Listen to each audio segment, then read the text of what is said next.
Tare da sallama ga labaran. Gwamnan jihar Kano Abdullahi Umar Ganduje da Sanata Bala Muhammad na jihar Bauchi da Aminu Waziri Tambuwal na jihar Sokoto da Simon Lalon na jihar Plateau sun samu nasara a kotun koli a shari'un gwamnoni da aka gudanar, inda magoya bayan su suka yi ta cashe bukukuwan murnar samun nasara tun daga gaban kotu.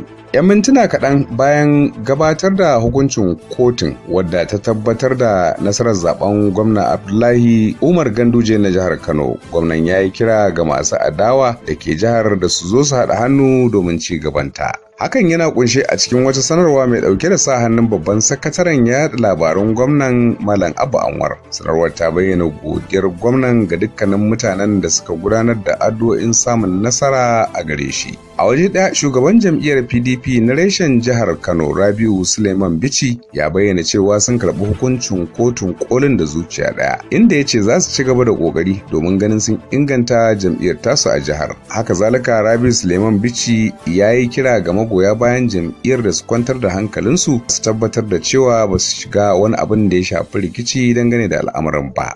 A shari'ar gwamnan jihar Bauchi kuwa, dukkanin alƙalan kotun kolin su 7 sun amince da korar ƙaran tsohon gwamnan jihar MA Abubakar, wanda yake kalubalantar nasarar da gwamna Sanata Bala Muhammad ya samu a zaben. A zagaye na biyu na zaben da aka yi ranar 26 ga watan Maris na shekara ta 2019, hukumar zaben jihar ta Bauchi ta tabbatar da cewa Sanata Bala Muhammad ne ya samu nasara a zaben, inda aka yi ta kai komo a kotu bisa sakamakon karamar hukumar Tafawa Balewa, musamman tsakanin hukumar INEC da jam'iyyar APC, inda jam'iyyar take buƙatar a dakatar da tattara sakamakon zaɓe na yankin da Tafawa Balewa. A jihar Plateau kuma, kotun koli ta tabbatar da Simon Lalon na jam'iyyar APC a matsayin mutumin da ya lashe zaben shekara ta 2019, inda ta kori karar ɗan takarar gwamna na jam'iyyar PDP na jihar Jeremiah Hussaini. Sakamakon zaben zagaye na biyu da aka gudanar a ranar 26 ga watan Maris na shekara ta 2019 a jihar ya nuna cewa gwamna Simon Lalon shine ya samu nasara akan tsohon ministan na birnin tarayya Abuja Jeremiah Hussaini na jam'iyyar PDP.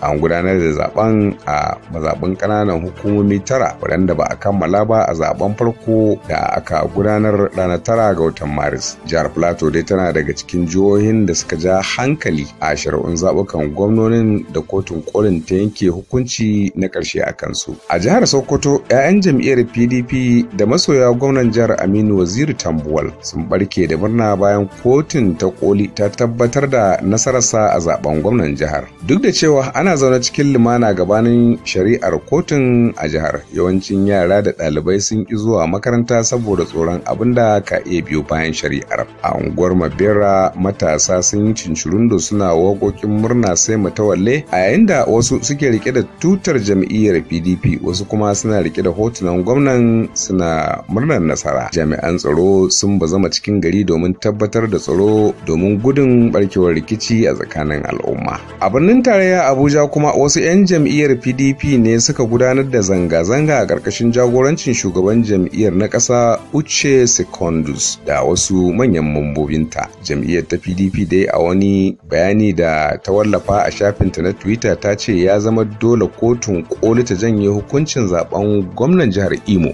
wanda ya sallami ɗan takararta Emeka Edioha, inda ɗan takarar jam'iyyar APC Hope Uzodinma ya samu nasara. To sai dai akalla mutane 4 sun jikkata lokacin da ake wasa da motoci a yayin zanga-zangar, inda aka yi taho mu gama tsakanin waɗansu motoci guda biyu. Al'amarin ya faru a daidai shataletalen kan titin Shehu Shagari a birnin tarayya Abuja, inda wasu daga cikin 'ya'yan jam'iyyar suka jikkata. A yayin zanga-zangar dai ba a samu wani rikici tsakanin 'ya'yan jam'iyyar da jami'an tsaro ko 'ya'yan wata jam'iyyar ba. Ƙarshen labarin kenan.